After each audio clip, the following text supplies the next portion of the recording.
나는 밀리터리 덕후다. 본격 밀리터리 팟캐스트 밀떡을 시작합니다. 청취자 함께 경례 밀떡! 바로 안녕하세요, 박찬준입니다. 안녕하세요. 놀러온 남자 정명섭 정자입니다. 예, 안녕하세요, 홍편입니다. 네, 이렇게 밀떡이 시작됐습니다. 이번 시간 밀떡은 좀 색다른 주제를 가지고 여러분을 찾아뵙도록 하겠습니다. 우리가 흔히 이제 회색지대 전략이라는 표현을 많이 쓰죠. 요새 와서 특히 많이 쓰는데 이것이 이제 그전에는 뭐 정보전 이런 경우에 주로 뭐 쓰는 용어로 알고 있었는데 요즘 와서는 좀 다른 양상인 것 같기도 하고요.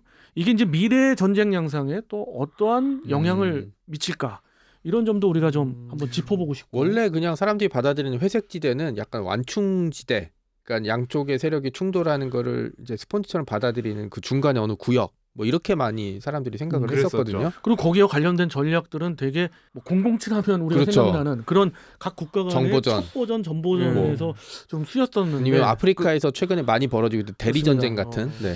왜 이런 그 회색지대 전략이 이게 쓰이는지, 또 사례는 어떤 것이 있는지 홍 필장님 한번 소개시켜 주시죠. 이게 회색지대 전략이다 그러면 요즘은 이게 전쟁이라고 할 수 없지만 마치 전쟁 같은 상황이 자꾸 벌어지는, 그러니까 전쟁 직전까지 자꾸 와닿지만 전쟁까지는 치닫지 않는 그런 애매한 상황을 가리키는데 주로 쓴다고 보시면 돼요. 아, 그럼 뭐 사주 후에 뵙겠습니다 이런 거랑 비슷한 거네요. 어떻게 보면은 이게 다른 말로 기정사실화 전략이라고도 하거든요. 아, 기정사실화 전략. 어떻게 예를 들어야 좋을까? 예를 들자면은 그 DMZ도 그런 쪽에서 그렇죠. 하나요? 조금 다르긴 한데 상대가 정하는 레드라인이라는 게 보통 있잖아요.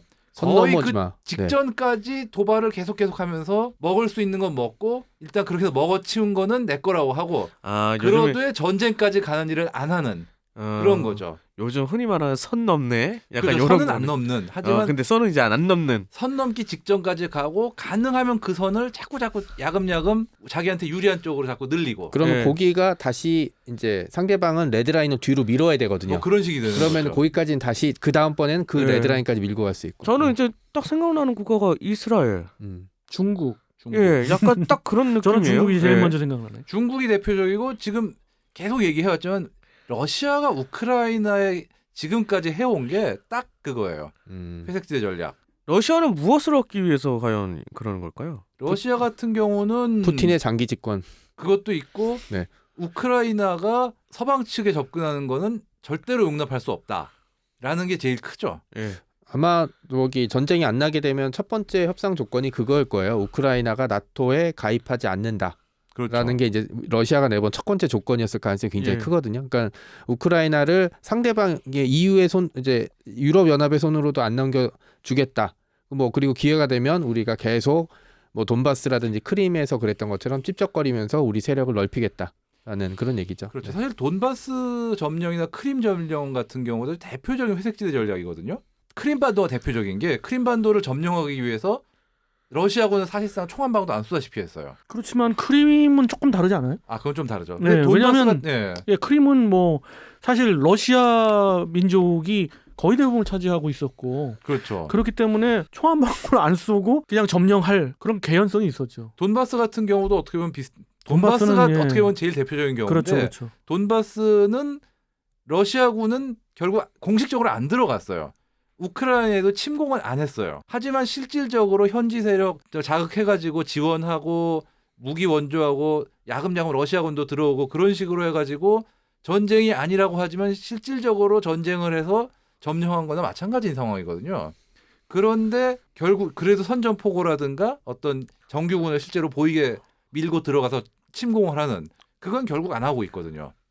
그러니까 전쟁의 불확실성, 그러니까 전장의 안개라고 부르는 거거든요. 이게 그렇죠. 대규모 전쟁이 일어나게 되면 돌발 변수가 엄청 많이 일어요. 한국 전쟁 같은 경우도 북한의 기습 남침으로 해서 저 끝까지 낙동강까지 밀려갔다가 그렇죠. 인천 상륙작전 성공해서 훅 밀고 올라갔다가 이제 곧 통일이네, 근데 백두산에 태극기고 전쟁 끝 이랬는데 중공군 넘어와서 다시 그렇죠. 그래서 서울까지 뺏겼다가 다시 올라가고, 시리아 같은 경우도 이게 처음엔 아랍의 봄으로 해서 그 정권 내부의 내전으로 시작했다가 지금 플레이어들이 엄청 많아졌잖아요. 아, 저 그러니까 그렇죠. 그죠. 이것도 어떻게 복잡하게 될 거라고는 생각 못하고, 일단 전쟁에 그런 식으로 개입하게 되면 못 빠져나와요.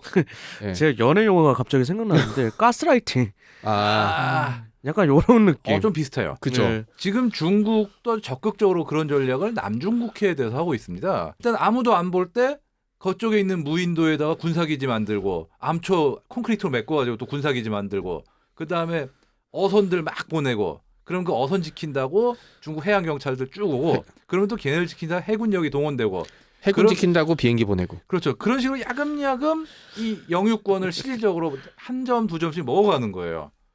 이게 그러면은 미국은 계속 뭐 통항의 자유 이런 걸 통해 가지고 니들 맘대로는 안 돼라는 걸 보여주고는 있지만 어떻게 보면은 거꾸로 생각하면은 미국이 그런 통항의 자유 작전 같은 걸 안 하는 하면. 그 자체가 이미 중국한테 어느 정도는 말려 들어갔다 이렇게 보는 경우까지 있어요. 저는 좀 생각나는 게 집 지키는 개가 있잖아요. 예. 근데 그 개는 목줄이란 게 달려 있잖아요. 최대한 짖긴 짖되 내 근처에만 안 오면 어찌됐건 그냥 겁만 계속 주는 거잖아요. 예, 약간 그런 게 근데 이제 집 지키는 생각나네요. 개는 자기 예. 집을 지켜야 되는데 남의 집에다가 자기 집 개 묶어놓고 입고 나올 때 예. 나한테 얘기하지 않으면은 우리 개한테 물릴 수도 있어. 뭐 이렇게 얘기하는 거랑 사실 다를 바가 없죠. 이게 최근에 그리고 뭐 여러 가지 이유로 대규모 전쟁이 좀 어려워진 게 아프가니스탄 전쟁처럼 옛날처럼 쳐들어가서 그 나라 딱 땅 따먹기 해서 뭐 자원 뽑고 막 이렇게 식민지로 할 수가 없어요. 미국조차도 못하니까 전쟁이 가지고 있는 가장 큰 장점이 날아가 버린 거죠. 그러니까 전쟁을 해서 막대한 비용과 인명피해는 들어가지만 그 나라에다가 뭔가 얻을 수 있는 이득은 이제 굉장히 제한적이 돼버렸거든요. 하긴 뭐 예전 고대 같은 그렇죠. 경우는 땅을 얻어서 영지를 그렇죠. 넓힌다거나 그런 개념이 있었어도 요즘에는 그런 그렇죠. 개념은 아니니까. 러시아가 우크라이나를 공격해서 뭐 우크라이나 전토를 점령한다면 점령하는 것도 사실 어마어마한 저항에 부닥칠 수밖에 없는 부분이 제가 네, 장담하는데 러시아가 만약에 우크라이나를 침공해서 일주일 심지어 한 달까지 있어서 막대한 인명 피해가 나고 여러 가지 보급 문제에 있어서 문제가 생긴다면 러시아 국민들이 가만히 있지 않을 거예요. 그렇죠. 그러니까 이게 현대전은 전쟁이 쉽게 날 수가 없는 그런 식의 리스크 영토 분쟁으로 인한 전쟁이 쉽게 날 수 없는 거다. 얻을 수 있는 게 예. 너무 없기 때문에 반대로 그러니까 회색 전략이라고 부르는 전쟁 같지 않은 전쟁이 그렇죠. 이제 계속 늘어날 수밖에 없죠. 그리고 거기서 아주 중요한 역할을 하는 게 바로 정보기관. 바로 정보기관입니다. 어떻게 보면 지금 옛날에는 군대가 전쟁을 하려고 하면은 정보기관이 그거에 필요한 정보를 얻어주고 거기에 필요한 어떤 첩보 작전을 수행하고 뭐 이렇게 했는데 지금은 어떻게 보면 거꾸로예요. 정보기관이 주도해서 온갖 작업과 정보전 이런 걸 한 다음에 군대조차 이제는 그 정보전의 어떤 한 수단으로서 동원되는 입장이지 전쟁을 주도하는 입장은 아니지 않느냐 그런 얘기까지 있고요. 야 그럼 영국이 천하무적이네. 007이 있으니까. 우리가 영화에서 보면은 미국을 예를 들어 보면 미국 대통령이 있고 막 그 전략 회의를 하잖아요. 예. 그럼 마지막에 남아서 이걸 뭐 브리핑해주거나. 브리핑하거나 또는 어떤 전략을 세우거나 이러는 게 군이 아니라 군의 통수권자나 뭐 군의 최고 사령관이 아니라 CIA다. 그렇죠. 이런 얘기인 거죠 이제. 특히 지금 러시아 같은 경우는 아주 적극적으로 이런 정보기관의 어떤 능력을 활용하고 있는데 대표적인 게 사이버 여론전이에요. 뭐 이미 미국 대선에도 러시아의 영향이 굉장히 크다 이런 얘기가 있지만 많은 사람들이 의심을 하는 게 유튜브 상에서 나오는 어떤 굉장히 극단적인 주장들을 하는 사이트라든가 블로거들이라는 이런 사람들 중에 러시아의 지원을 받거나 아예 러시아가 내세운 가공인물 계정들이 있는 거 아니냐는 의심도 많이 있고요. 브렉시트 투표 때도 그 얘기가 좀 나왔었고 그렇죠. 중국 같은 경우는 사실 외부 SNS를 다 못 쓰게 돼 있는데 그렇죠. 자국 내에서는 뭐 그냥 남의 트위터 오고 남의 페이스북 오고 이렇게 온 유튜브도 사람들이 보고. 유튜브 와서 하는 게 좀 이상하잖아요. 그 VPN 쓰는 거 아니에요? 네, 그거 잘못 쓰면은 금지돼 있으니까 처벌받을 수 있는데 네. 그걸 대놓고 썼다는 얘기는 정부의 암묵적인 후원이라든지 그렇죠. 지원이 없으면 불가능하죠. 그러니까 이거를 좀 여기서 이제 좀 생각나는 건데 중국 같은 경우는 사실 유튜브를 안 쓰는데 중국 국가기관에서 유튜브를 사용하잖아요. 자기네들 쓰고 있죠. 적극적으로 자기네는 홍보도 북한도 마찬가지로 네. 자기네들 그 삶의 그 생활에 대해서도 일부러 올리고 네. 이런 것이 이제 정보전의 또 하나의 부분이다. 왜냐하면 민주주의 국가가 여론이라는 거를 대하는 이제 자세. 그러니까 독재 국가에서 여론 따위는 그냥 탱크 보내고 군인 보내고 하면 끝나거든요. 네. 카자흐스탄 시위처럼. 근데 이제 민주주의 국가에서는 어쨌든 몇 년 만에 한 번씩 투표를 해서 지도자를 뽑고 자신의 민의를 대변해야 되기 때문에 이 여론이 굉장히 중요하고 예전에는 그 여론이라는 게 조정할 수 있는 수단이 별로 없었잖아요. 이제 사람들끼리 얘기하거나 신문 정도였다면 지금은 유튜브라든지 SNS를 통해서 대량으로 너무 예, 익명성이 익명성이 그렇죠. 보장돼 있고 그다음에 극단적인 주장을 해도 사람끼리 만났는데 이상한 소리 하면 이상한 취급받아서 그다음부터는 아예 상대를 안 하잖아요. 예. 근데 유튜브나 이런 데서는 센 주장을 하면 할수록 사람들이 더 지켜보는 경향이 있어요. 그리고 댓글 계속 그렇죠. 대댓글 달린 거 네, 보고 네. 있고. 또 그 댓글 자체도 또 여론 조작을 할 수가 있고. 그리고 또 하나 어떻게 보면 미사일보다 더 무서운 게 이제는 해킹. 그리고 전제전이에요. 여론전으로 일단 소프트하게 나가다가 안 된다 싶으면 아예 해킹으로 망을 마비시키거나 뭐 아니면 내가 원하는 정보를 빼돌리거나 이런 것도 굉장히 중요한 전투력이 되고 있거든요. 지금. 그렇죠. 해킹으로 좀 전략적으로 좀 우세했던 그런 상황도 있었나요? 그게 딱 알기가 힘든 게 해킹을 당했을 때 내가 얼마나 빼돌려졌는지 확실히 측정하기 힘들거든요. 이게. 이게 보통 예측 같은 것도 그래도 하게 되긴 그럼 하니까. 사실 지난번에 아주 가장 최근에 예를 하나 들자면 우리는 결과를 알 수 없지만 북한의 그 네트워크가 네네. 다 다운이 됐잖아요. 그랬었죠. 그때 과연 그것이 누가 했는가도 궁금하지만 그때 얼마만큼의 북한의 정보가 새나갔을까라는 것도 우리가 퀘션 마크예요. 그렇죠. 근데 이런 것들이 전부 다 방금 말씀하신 그런 경우에 하나일 수 있죠. 아니면 다운 자체가 작전이라면 다운 시켜놓고 북한이 어떤 식으로 복구하는지를 한번 보면서 이제 그 대응책을 다시 세울 수도 있는 부분들이 생기거든요. 예. 어느 것부터 다시 세우느냐, 어떤 식으로 다시 키느냐라는 문제들이 있고 대표적인 해킹으로 이제 했던 사례가 이란의 핵 개발 프로그램을 이제 이스라엘의 해커들이 이제 그 컴퓨터를 해킹하면서 그 시간을 좀 지연시켰다는 사례가 이제 이 해킹 사례 같은 경우는 당하는 쪽도 얘기한 대로 내가 얼마나 당했는지도 모르고 한쪽은 당연히 얘기를 안 하겠죠. 그쵸. 또 써먹어야 되니까. 그 다음에 또 이 이동통신망에 대한 교란 작전, 그러니까 전자전 능력 이것도 굉장히 중요하게 된 게 현대의 이동통신망이라는 거는 우리 생각보다 엄청 중요하고 하는 일이 많은 겁니다. 거의 뭐 스마트폰 없으면 못 사는 사람들이 엄청나게 늘었으니까요. 예. 러시아가 지금 그쪽에 굉장히 강세예요. 예. 실제로 나토가 뭐 폴란드라든가 발트 3국 같이 러시아에서 가까운 곳에서 뭔가 할 때마다 이 훈련 지역 내지는 그 인근 지역의 어떤 이동통신망에 상당한 지장이 초래되는 경우가 많아요. 그리고 그 과정에서 또 이 나토군 인원들의 어떤 휴대전화가 해킹됐다 뭐 이런 얘기도 많이 예. 있고요.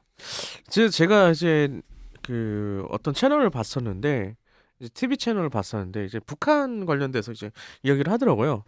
보니까는 북한이 그쪽에서는 아예 무슨 그런 금융 해킹 전담 팀이 있어서 매달마다 금융 자금을 해킹해서 가져오는 그런 작업들을 하고 있다고 얘기를 들었거든요.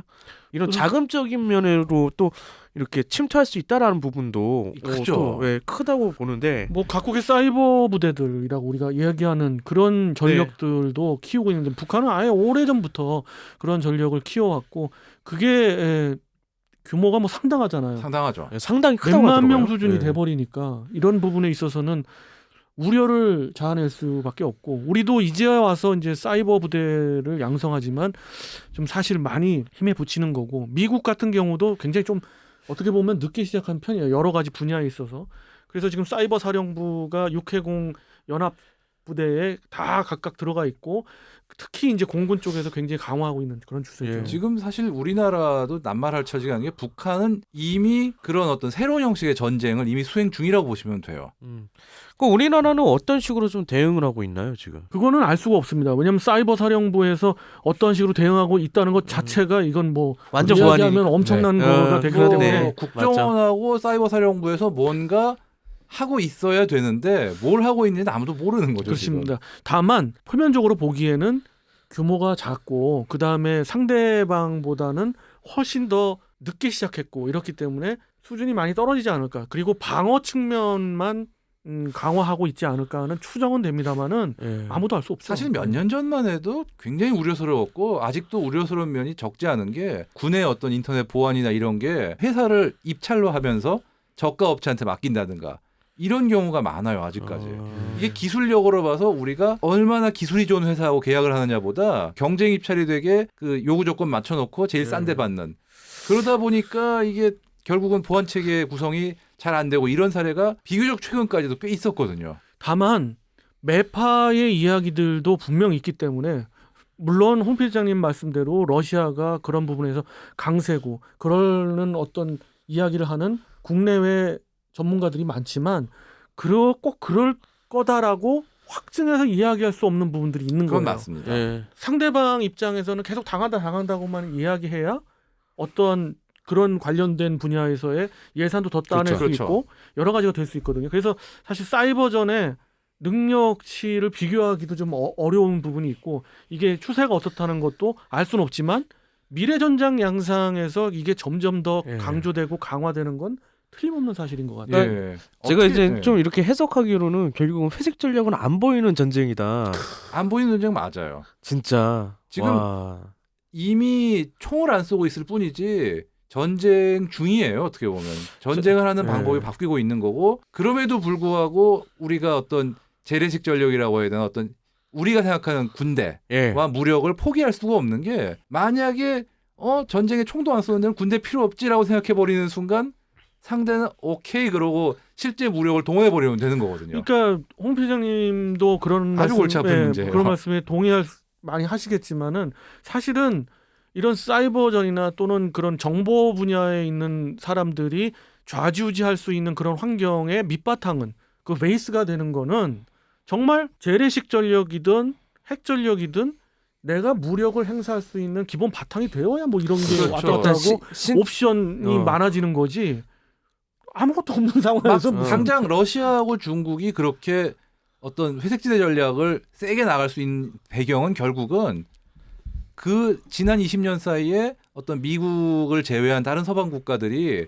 군사력을 점점 낮춰가면서 상대적으로 러시아하고 중국이 그렇게 큰 노력 안 하고도 상당히 강한 군사력을 가진 게 상대적으로 강한 군사력을 가진 게 돼버렸거든요. 결국에 중국은 돈이 엄청 늘어났으니까 투자 엄청나게 했고. 신체적으로 운동 겁나 하고 공부도 하고 머리 싸움 하는 거고. 그렇죠. 어떻게 보면 전장 환경이 좀 더 복잡해지고 그다음에 전쟁의 목표가 달라지게 되면서 전쟁의 수단이 달라지게 된 거잖아요. 그러니까 전쟁이라는 거는 사람들이 얘기하듯 종합 예술이라고 많이 농담 반 진담 반 얘기해요. 당대의 가장 최신의 기술과 최신의 사상이 녹아 들어가는 그런 거기 때문에 어떻게 보면 이런 회색 전략 이런 것들이 우리 전쟁의 미래 그리고 이 전쟁이 이제 우리에게 어떻게 적용되는가에 대해서도 좀 고민해봐야 될 시점인 것 같아요. 예. 비근한 예로 어떠한 A 국가에서 그런 부분에 있어서 굉장히 강하다면은 B 국가가 먼저 선제 공격을 할 때 탄도미사일이 날아가기도 전에 모든 시스템 네트워크전이라고 그러잖아요. 그 네트워크를 다 완전 파기시킬 수가 있는 그런 바이러스도 양성하고 있고 충분히 그럴 자신 있다고 그냥 농담 삼아 이야기하는 부분들도 있어요. 물론 확인이 안 돼서 그렇지. 뭐 이게 특정 국가가 A 국가, B 국가를 얘기해 드렸습니다만은 여러분들도 많이 들으셨을 거예요. 근데 알 수는 없고 확인할 수 없는 그런 회색지대 전략을 이번 홍 필장님이 소개시켜 주셨고요. 그런 것들은 또 다른 측면에서 좀 봐야 되지 않을까 우리가 그렇게 생각이 듭니다. 그리고 우리도 거기에 대비하는 그런 것이 분명히 있어야 되지 않을까 그렇죠. 이렇게 생각이 듭니다. 다음 시간에 또 다른 주제를 가지고 여러분들 찾아뵙도록 하겠습니다. 청취자 여러분께 경례 밀떡